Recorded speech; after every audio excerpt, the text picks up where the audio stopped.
আসসালামু আলাইকুম। আমি একজন প্রবাসী, লেবানন প্রবাসী। আহ, সারা বিশ্ব প্রায় 200-র উপরে রাষ্ট্র বর্তমানে একটা সমস্যার ভিতর দিয়ে কেটেছে, সেটা হলো করোনা ভাইরাস। তো বিশেষ করে আমরা যারা প্রবাসী আছি বিভিন্ন রাষ্ট্রে, লেবানন, কুয়েত, সৌদি, দুবাই, কাতার, বিভিন্ন বাহরাইন, বিভিন্ন রাষ্ট্রে, এদের সম্পূর্ণ বেশিরভাগ লোকেরই কাজ কাম নাই, বেকার এখন দিন গেতেছে।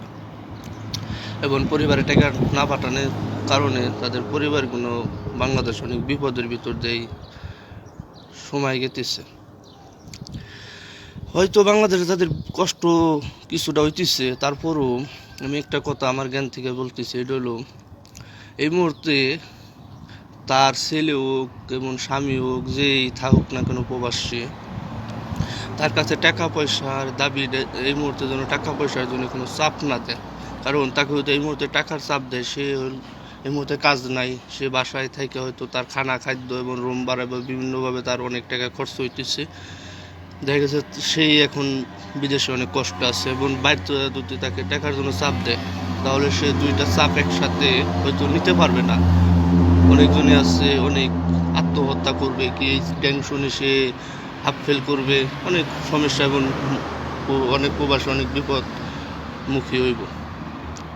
তা আমি শুধু যারা আমার এই ভিডিও ফলো করব তাদের শুধু একটা অনুরোধ করব যে এই মুহূর্তে অন্তপক্ষে এই প্রবাসীদের কাছে যেন তার পরিবার যেন টাকার দাবিটা না করে, তাদের 2-3টা মাস যেন সময় দেয়। এই সমস্যাটা সমাধান হইলে হয়তো তারা আবার কাজে ফিরবো, কাজে ফিরলে তারপরে হয়তো তাদের টাকা চাইলে তারা চাহিদা মতো কিছু দিতে পারবো।